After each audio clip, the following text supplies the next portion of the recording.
adik-adik, anak-anak Indonesia yang kuat, sehat, pintar, dan ceria.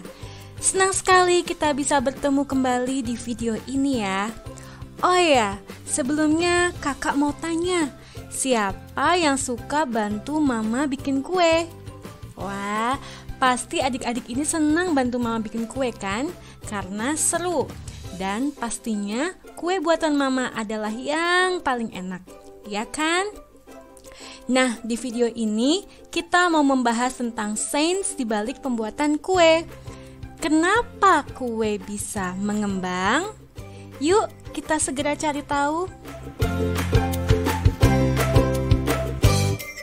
Saat membuat kue, ini dia bahan-bahan yang diperlukan. Tepung, lalu juga ada gula. Setelah itu kita bisa tambahkan telur. Telurnya bisa beberapa. Kemudian juga ada mentega. Lalu bisa juga kita tambahkan perasa, misalnya vanila dan juga baking powder. Lalu dicampur menggunakan mixer supaya cepat menjadi adonan yang rata.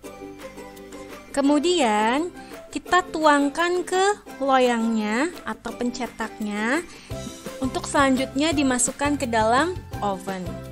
Dengan pemanasan, kue tadi bisa mengembang sehingga menjadi kue yang enak buat kita makan. Kenapa kue bisa mengembang? Tentu ini berhubungan dengan bahan-bahan pembuat kue tadi.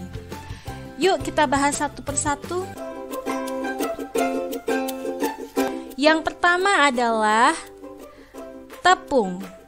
Tepung ini sangat penting adik-adik. Saking pentingnya, tepung ini diistilahkan sebagai the heart of the cake karena menentukan jenis kue yang akan dibuat. Tepung ini mengandung 2 protein utama, yaitu glutenin dan gliadin. Saat bercampur dengan air, glutenin akan bereaksi membentuk gluten.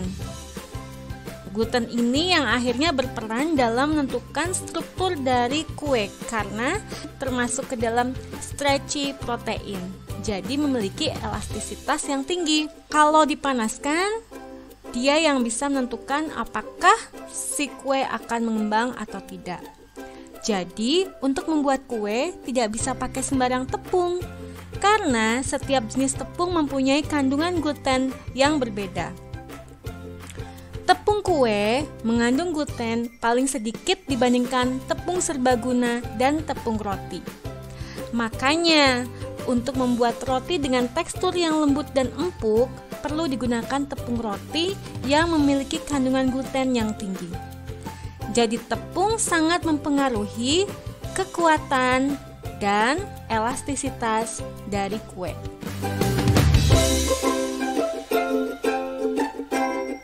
Selanjutnya, nah ini pemanis yang biasa ditambahkan ke dalam adonan pembuatan kue. Biasanya adalah gula, madu, atau pemanis buatan. Fungsi dari pemanis ini tentunya adalah untuk memberikan rasa manis. Eits, tunggu dulu. Bukan hanya itu fungsi gula atau pemanis di sini. Ternyata gula juga bisa berfungsi sebagai penentu tingkat kelembutan kue. Ngerasa nggak kalau kue yang manis terasa lebih lembut di lidah daripada kue yang tidak manis? Nah, seperti itu juga fungsi gula adik-adik. Selain itu, pemanis juga bisa memberikan rasa yang khas di kue kita.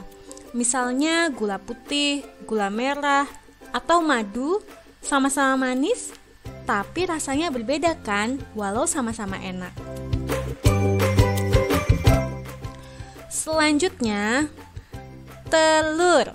Nah, penasaran kan kenapa mama kalau bikin kue kadang telurnya cuma 1, kadang 2, 3, atau bahkan sampai banyak telurnya. Apa sih fungsi telur di sini? Nah, telur itu ada 2 bagian utama, yaitu putih telur dan kuning telur, atau yang biasa disebut yolk. Putih telur mengandung banyak protein dan berfungsi sebagai zat pengering atau drying agent. Sementara kuning telur mengandung lemak sehingga berfungsi untuk menjaga kelembaban dari kue. Itulah kenapa untuk membuat kue tertentu perlu dipisah antara putih dan kuning telurnya, dan jumlah yang dicampurkan ke dalam adonan pun tertentu. Karena semua itu akan menentukan struktur dari kue yang akan dibuat, supaya saat matang kue tidak menjadi seperti ini atau bantat.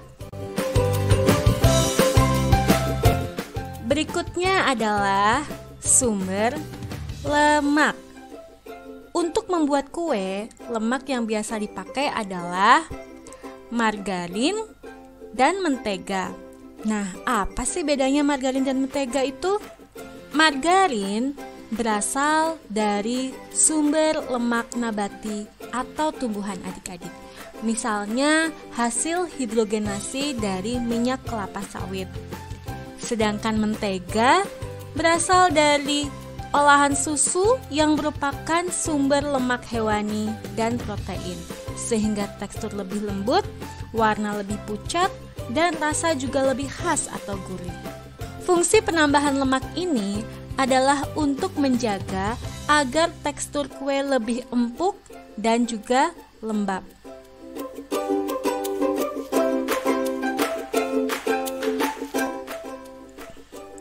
Bahan selanjutnya adalah pengembang, bahan tambahan yang bisa membuat kue menjadi lebih ringan dan mengembang.